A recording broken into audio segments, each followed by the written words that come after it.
এটা প্ৰথম কথাটো হৈছে কি যোৱাকালি বিভিন্ন সংবাদ মাধ্যম বিভিন্ন ছ'চিয়েল মিডিয়াত আমি এটা বস্তু দেখা পৰিলক্ষিত হৈছে যে বড়োলেণ্ড ইউনিভাৰ্চিটিত এটা সাংস্কৃতিক শোভাযাত্ৰাৰ নামত এটা জনগোষ্ঠীক বেলেগ ধৰণৰ এটা তেওঁলোকে যিটো প্ৰক্ৰিয়াৰ দ্বাৰা যেনে চিষ্টেম মানুহৰ মাজত ঠেলি দিলে আচলতে সঁচাকৈ খুব দুখজনক আৰু এইটো খুব ধিক্কাৰজনক কথা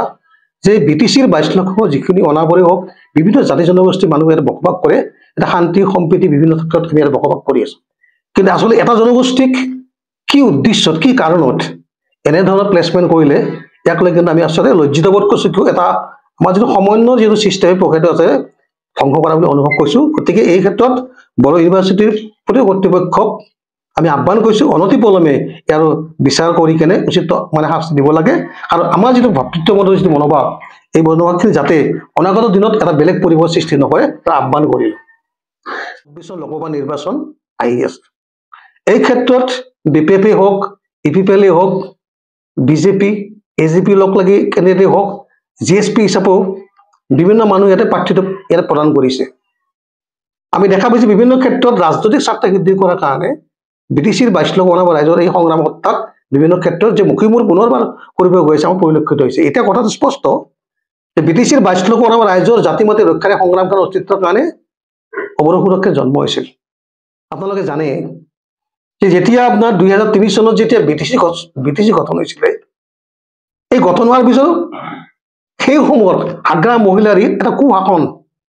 এক জংঘলৰ পৰা আহি এই BTCত চুক্তিৰ আলম লৈ কেনে যে জংঘলত আৰম্ভ কৰিছিল তাৰ নামেই আছিল আগ্ৰা মহিলাৰী দলেই আছিল BPF গতিকে এই BPF চৰকাৰ বিভিন্ন কূটনীতি ষড়যন্ত্ৰমূলক মনোভাৱ বিভিন্ন ক্ষেত্ৰৰ এই বিভিন্ন প্ৰক্ৰিয়াৰ কাৰণে কিন্তু BTCৰ 22 লক্ষ অনাবৰি ৰাইজে এই শক্তিক নিষেধ কৰাৰ কাৰণে কিন্তু অৱৰোহ সুৰক্ষাৰ নাম লৈ কেনে কিন্তু ইয়াতে জন্মগ্ৰহণ কৰিছিল আজি যদি প্ৰেক্টিকেল কথাখিনি কওঁ যে যি আগ্ৰা মহিলাৰী আজিয়ে খামফা বৰগৰীয়া দ্বাৰাই দি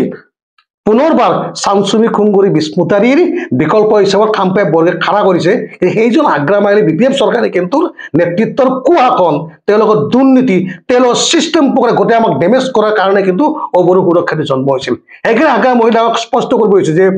যিসকল মানুহৰ কাৰণে BTCৰ অনাবৰণ সুৰক্ষা বুলি জন্মগ্ৰহণ কৰিছিল আৰু সেইসকল মানুহ পুনৰবাৰ 17 বছৰ পিছত আকৌ 5 বছৰ তেওঁলোকে দানৱ ৰূপী হিচাপত আমাৰ মানুহখিনিক তেজ চুই খাবৰ কাৰণে তেওঁলোকে খামফা বৰগৰীক ইয়াতে লোকসভা প্ৰাৰ্থী বনাই আমাৰ মানুহখিনিক গামোচা পিন্ধাই ভোট লাভ কৰা যি ৰণকৌশল ৰচনা কৰিছে এটা স্পষ্ট কৰি দিছো আৰু BTCৰ 22 লক্ষ ৰাইজক এটা অনুভৱ কৰিছে যে